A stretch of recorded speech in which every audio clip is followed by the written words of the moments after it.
ठरलं तर मग या मालिकेत प्रेक्षकांनो खरंच खूप खूप सुंदर असा ट्विस्ट आता येताना आपल्याला पाहायला मिळणार आहे.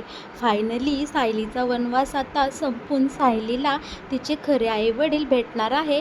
आणि इकडे प्रतिमा आणि रविराजसुद्धा आता खूप खूप वर्षापासून त्यांच्या मुलीच्या प्रेमासाठी आसुसलेल्या आहेत. आता त्यांची तीसुद्धा आस आता पूर्ण होताना आपल्याला पाहायला मिळणार आहे. त्यासाठी हा संपूर्ण व्हिडिओ तुम्ही न स्किप करता पहा बरं का प्रेक्षकांनो. आता इकडे आपली सायली ही माहेरपणासाठी प्रतिमासोबत तिकडे माहेरी गेलेली असते, म्हणजे प्रतिमा आणि रविराजच्या घरी गेलेली आपल्याला आता पाहायला मिळणार आहे. आणि सायलीसुद्धा खूप खूप आनंदाने प्रतिमासोबत माहेरपणासाठी किल्लेदारांच्या घरी गेलेली असते. तिकडे सायलीच्या आणि प्रतिमाचे खूप सुखात असे दिवस चाललेले असतात. रोज एक नवीन दिवस छान आनंद घेऊन किल्लेदारांच्या घरात आता उगवताना आपल्याला दिसणार आहे. असाच एक दिवस प्रतिमा आणि सायली छान बेडरूममध्ये बसलेले असतात. तेव्हा आता इकडे प्रतिमा बोलते की ही कॅसेट माहिती का कसली आहे. तेव्हा सायली बोलते कसली आहे हो आत्या. तेव्हा इकडे प्रतिमा ती कॅसेट सायलीच्या हातात देते आणि बोलते यामध्ये ना माझ्या लहान तन्वीचा गोड आवाज आहे. ती छान शुभम करोती म्हणतानीचा यात रेकॉर्डिंग आहे. तेव्हा आता सायलीला खूप उत्सुकता लागलेली असते की तन्वीचा लहानपणीचा आवाज कसा आहे. आणि सायली लगोलग जाते आणि टेपमध्ये ती कॅसेट टाकते आणि ती कॅसेट लावते. आता इकडे दोघेही सायली आणि प्रतिमा एकमेकांकडे पाहत असतात आणि कॅसेट चालू व्हायची वाट पाहत असतात. आता त्या टेपमधून एक सुमधुर आवाज येतो. शुभम करोति कल्याणम आरोग्यम धनसंपदा शत्रुबुद्धी. आणि हा आवाज ऐकून इकडे सायली डायरेक्ट शॉक होते आणि सायली बोलते हा आवाज माझ्या इतक्या ओळखीचा का आहे. असं वाटते हे मीच गायला आहे आणि हा आवाज माझाच आहे.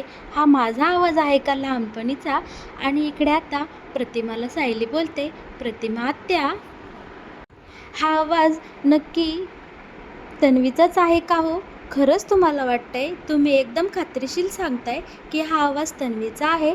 तेव्हा इकडे प्रतिमा आत्या बोलते अगं हा माझ्या मुलीचा आवाज आहे आणि तो मी सांगणार नाही का, मी ओळखणार नाही का. आणि ही टेप रेकॉर्ड ही काय खोटं बोलते का. ही खूप जुनी टेप रेकॉर्ड आहे आणि हा आवाज माझ्या तन्वीचाच आहे. इकडे आता सायली विचार करू लागते ह्या तन्वीचा आणि माझा आवाज इतका सेम कसा काय. मला तर हे मीच गायल्यासारखं वाटत आहे. आणि इकडे आता सायलीला पुन्हा एकदा सगळे भास होऊ लागतात.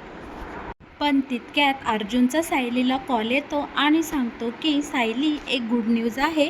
मधुभाऊ शुद्धीवर आलेले आहे आणि ते तुझी चौकशी करत आहे.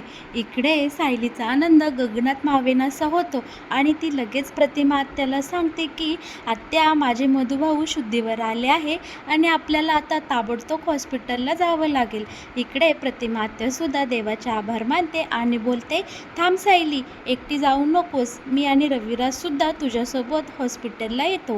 आता इकडे सगळेजण मधुभाऊला भेटण्यासाठी हॉस्पिटलमध्ये आलेले असतात. सायलीला खूप म्हणजे खूप आनंद झालेला असतो. सायलीचा आनंद हा गगनात मावेनासा असतो. सायली आता डायरेक्ट मधुभाऊंपाशी जाते. मधुभाऊंचा हात हातात घेते आणि त्यांना म्हणते मधुभाऊ तुम्ही कसे आहात. मी तुमची किती किती वाट पाहिली. तुम्ही शुद्धीवर येण्यासाठी किती ते नवस किती ते उपास तापास केले आणि फायनली आज तुम्ही शुद्धीवर आलात. या गोष्टीचा मला खूप खूप खूप आनंद आहे कारण आज माझे मधुभाऊ शुद्धीवर आलेले आहे. इकडे सायली सगळ्यांना सांगत असते बाबा पाहिलत का रविराज काका पाहिलत का माझे मधुभाऊ शुद्धीवर आले. अहो या ना हो मधुभाऊंपाशी बघा बसा बघा ना माझे मधुभाऊ शुद्धीवर आले. प्रतिमा आत्या बघा ना हो माझे मधुभाऊ शुद्धीवर आले. इकडे सायलीला तिचा आनंद कसा आणि कसा व्यक्त करू हे कळतच नसतो. ती खूप म्हणजे खूप खुश झालेली असते. आणि आता मधुभाऊसुद्धा सायलीसोबत बोलू लागतात बाळा तू कशी आहेस बरे आहेस ना. किती किती दिवस झाले मी तुझ्या संग बोललो नाही. बरं का साहू, मी जरी तुझ्यासोबत बोलत नसलो तरी तू जे काही माझ्यासोबत बोलत होती ते अगदी सगळं माझ्यापर्यंत पोचत होतं बरं का. आणि मी सगळं जाणत होतं की माझ्या साऊच्या मनात नक्की काय चाललंय काय नाही, मला सगळं कळत होतं. आता इकडे सायली आनंदाश्रूने रडूच लागते. सायलीला मधुभाऊंचं बोलणं ऐकून रडूच कोसळतं. इकडे सायली बोलते, मधुभाऊ असं नका ना हो बोलू, आणि हो आता तुम्ही काहीच बोलू नका, शांत आराम करा. किती दिवसातनं तुमचा आवाज ऐकला, मन अगदी भरून आलं. मधुभाऊ आता तुम्ही असेच व्यवस्थित राहायचे आहेत हां, ठणठणीत, अजिबात परत आजारी पडायचं नाही. खूप दिवस झाले तुम्ही दवाखान्यात पडून आहात. तुम्हाला माहिती आहे का, माझं काळीज किती कासावीस होतं तुमच्यासाठी. आणि हो, आपली कुसुमताईसुद्धा एकटी आहे, तिलासुद्धा तुमच्या सोबतीची गरज आहे. मधुभाऊ आता तुम्ही जर पुन्हा आजारी पडले ना, मी तुमच्यावर रागवेल बरं का. आणि आता तुम्ही कुठं जायचं नाही मला सोडून. तुम्ही ना माझ्यासोबत डायरेक्ट सुभेदारांच्या घरी राहायला यायचं. इकडे आता मधुभाऊ बोलतात, अगं साऊ किती बोलशील, जरा शांत हो, शांत बस बाळा जरा, किती तो त्रास करून घेशील. आणि हो साऊ बाळा, अशा अवस्थेमध्ये एवढं बोलणं बरं नाही बरं का. इकडे सायलीला खूप आनंद होतो. म्हणजे मधुभाऊ मी तुम्हाला सांगितलं होतं ते तुमच्यापर्यंत पोचलं तर. इकडे मधुभाऊ बोलतात, हो बाळा, माझ्यापर्यंत तुझ्या सगळ्या गोष्टी पोचत होत्या, फक्त मलाच तुमच्यासोबत काही बोलता येत नव्हतं. आता हॉस्पिटलमध्ये सगळे एक एक करून पोचलेले असतात. सुभेदारांच्या घरचे आणि रविराज, प्रतिमा सगळे मधुभाऊंच्या भोवती जमा झालेले असतात. तेव्हा मधुभाऊ बोलतात, बरं का, मला तुम्हा सगळ्यांना एक खूप महत्त्वाची गोष्ट सांगायची आहे आणि ती तुम्ही आता शांतपणे ऐकून घ्या. इकडे आता सायली बोलती, मधुभाऊ आत्ताच तुम्ही शुद्धीवर आलात आणि लगेच लागले का काहीतरी सांगायला. तुम्ही आता आराम करा, जे काही आहे ते आपण नंतर बोलूयात. तर इकडे आता मधुभाऊ बोलतात, साहू आधीच खूप उशीर झालेला आहे मला हे तुम्हा सगळ्यांना सांगण्यासाठी, पण आता अजून उशीर करून चालणार नाही. माझ्या तब्येतीचं तुला तर माहितीच आहे कसं आहे कसं नाही. आज आता इथे सगळेच जमलेले आहात, तर मला तुम्हाला एक खूप मोठं रहस्य सांगायचं आहे. बरं का जावई बापू, मी आजारी पडायच्या आधी तुम्हाला एक गोष्ट सांगितली होती की मला सायलीचे खरे आई-बाबा माहीत आहे. म्हणजे सायलीचे खरे आई-बाबा जिवंत आहे. तुम्हाला आठवते का? इकडे आता अर्जुन बोलतो, हो मधुभाऊ, आणि तुम्ही कोमामध्ये असतानासुद्धा मला काहीतरी सांगायचा प्रयत्न करत होता. म्हणजे कोमामध्ये जायच्या आधी तुम्ही मला कसल्या तरी खाणाखुणा करत होता, हे मला चांगलंच आठवतंय. आणि त्याचा शोध घेण्यासाठी मी खूप काही प्रयत्न केले, पण माझ्या हाती अजूनपर्यंत काहीच लागलेलं नाही. तेव्हा आता मधुभाऊ सांगू लागतात, बरं का जावई बापू, तुम्ही आता माझ्याजवळ या. साऊ तू सुद्धा माझ्याजवळ ये. आता मी जे काही सांगतोय ते तुम्ही सगळेजण कान देऊन ऐका बरं का. सायली ही दुसरी तिसरी कोणी नसून ही तुमच्या प्रतिमा आणि रविराज किल्लेदार यांची मुलगी तन्वी आहे. इकडे आता सगळेजण एकदम शॉक झालेले असतात आणि सगळ्यांच्या समोर आता सन्नाटा पसरलेला असतो. तेव्हा आता इकडे मधुभाऊ बोलू लागतात, जेव्हा मी लहानपणीच्या तन्वीचा फोटो म्हणजे माझ्या साऊचा फोटो आणि या प्रतिमाताईंचा फोटो सुभेदारांच्या घरात, तेव्हाच माझ्या लक्षात आलं होतं की माझी साऊ हीच प्रतिमाताईंची मुलगी आहे. आणि तेव्हाच मी ही सगळा गैरसमज तुमचा दूर करणार होतो की ही प्रिया तुमची मुलगी नसून माझी साऊच तुमची मुलगी आहे. पण तेव्हा काय झालं, मी अन्नपूर्णा मॅडमला 1-2 वेळा सांगण्याचा प्रयत्नही केला, पण तेव्हा सांगता सांगता राहून गेलं. आणि त्यानंतर काय घडलं तुम्हाला तर चांगलंच माहीत आहे. माझ्यावर कोणीतरी पाठीमागून येऊन हल्ला केला आणि मग मी कोमात गेलो. पण कोमात जायच्या आधी मी अर्जुनला म्हणजे आमच्या जावईबापूंना सांगण्याचा प्रयत्न करत होतो की सायलीचे आईवडील प्रतिमा आणि रविराज किल्लेदार आहेत, पण त्यांच्या ते काही लक्षात आलं नाही. पण आज मी शुद्धीवर आलो आहे आणि शुद्धीवर आल्या आल्या मला हेच सगळ्यात मोठं सत्य आधी तुम्हा तिघांना सांगायचं आहे. तेव्हा आता इकडे सायलीला खूप आनंद झालेला असतो, कारण आजवर होणारे भास प्रतिमा आत्या आणि सायलीच्या एकमेकांशी जमलेलं हे गोड नातं, एकमेकांचा सवयी आणि सगळंच, हाताची चव, स्वयंपाकातल्या पाककलेतल्या सगळ्या कृती आणि सायली सारखी तन्वीसारखी का वागत होती, या सगळ्या प्रश्नांची उत्तरे आता इथे सायलीला मिळालेली असतात. आता आपली सायली मनोमन कुठेतरी खूप सुखावलेली असते आणि ती आपल्या अर्जुनच्या गळ्यात पडते आणि ढसाढसा रडू लागते आणि बोलते, अहो मधुभाऊ जे काही बोलतात ते खरं आहे का हो? मी जे काही ऐकते ते सगळं तुम्ही सगळेजणसुद्धा ऐकताय ना? तेव्हा इकडे आता रविराज बोलतो, हो बाळा तन्वी, खरंच इथे सगळेजण तू जे ऐकताय तेच मी सुद्धा ऐकलं आणि इथे सगळे उपस्थित आहे, सगळ्यांनी तेच ऐकलेलं आहे. आता रविराज हा सुद्धा मनोमन खूप खुश झालेला असतो आणि मधुभाऊंजवळ जातो. मधुभाऊंचा हात हातात घेतो आणि विचारतो, मधुभाऊ तुम्ही जे काही सांगताय ते खरंच खरं आहे का हो? कारण मी खूप वर्ष झाले हो माझ्या मुलीपासून लांब आहे आणि प्रियाने जो काही माझ्यासोबत 2 वर्ष तमाशा मांडला होता त्या सगळ्यांनी मी कुठेतरी खूप दुखावले गेलो आहे आणि माझ्या तन्वीला भेटायची आस पण माझ्या मनात तसून तशी आहे. इकडे मधुभाऊ सांगू लागतात, हो रविराज, माझी साऊ हीच तुमची खरी मुलगी आहे, म्हणजे तुमची तन्वी आहे. खूप वर्षापूर्वी अशीच ही तन्वी मला एका मंदिराच्या पायऱ्यावर रडताना भेटली होती. खूप रडत होती आणि खूप घाबरलेली होती. तिला काय झालं काय नाही हे सांगताच येत नव्हतं. पण तिच्या गळ्यामध्ये एक लॉकेट होतं आणि तिच्याजवळ एक तिचा फोटो होता. म्हणजे तिचा फोटो नव्हता तो, मीच तिचा एक छोटासा पणीचा फोटो काढून ठेवला होता आणि या सगळ्या गोष्टी मी एका गाठोड्यामध्ये बांधून ठेवल्या आणि त्या दिवशी तन्वीने जी काही फ्रॉक घातली होती त्या फ्रॉकचं वर्णन, तन्वीचा अवतार, सगळ्याचं वर्णन आता मधुभाऊ इकडे प्रतिमाला आणि रविराजला सांगतात.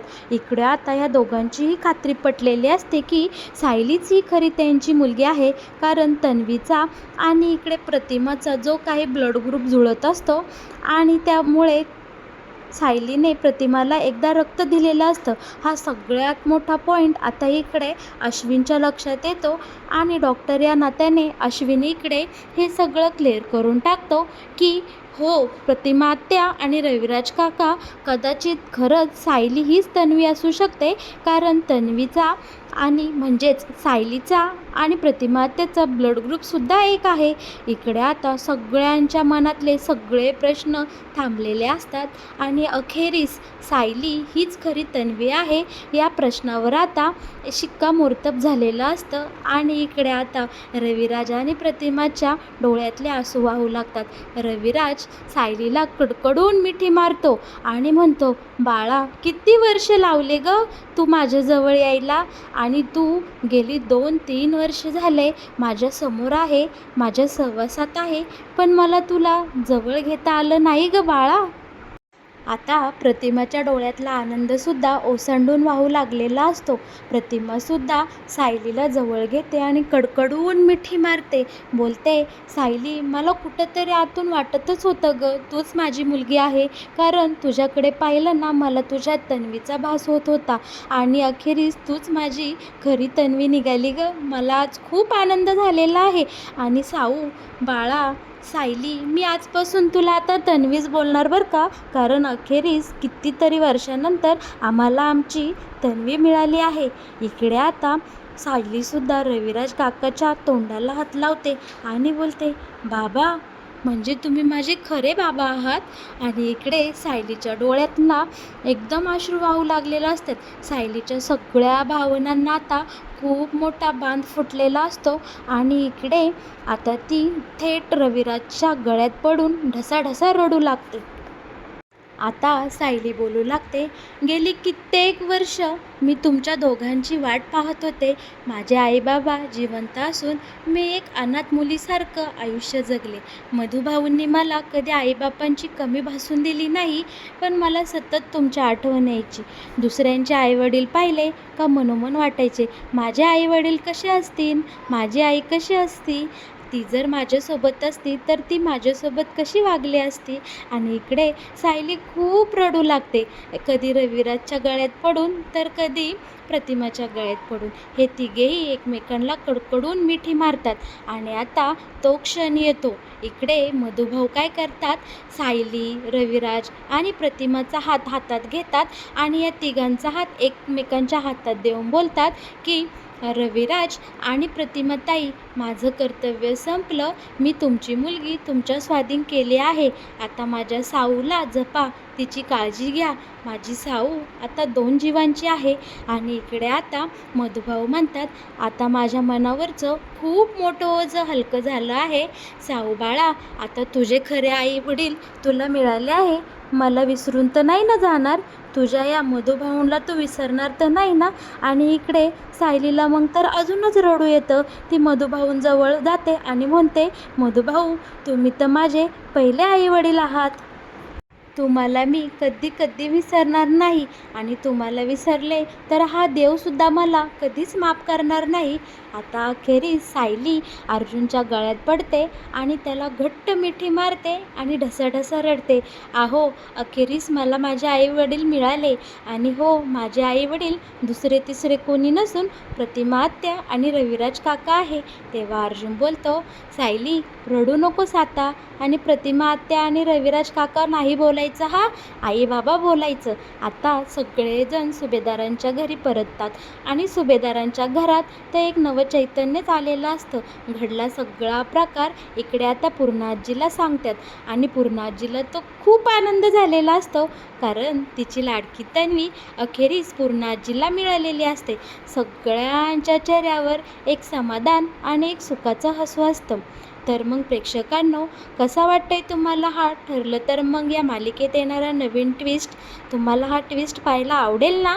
आणि हो, तुम्हाला जर असेच नवनवीन ट्विस्ट पाहायचे असतील तर आपल्या या चॅनलला नक्की सबस्क्राईब करा. आणि ह्या आजच्या व्हिडिओला लाईक केल्याशिवाय अजिबात पुढे जाऊ नका बरं का.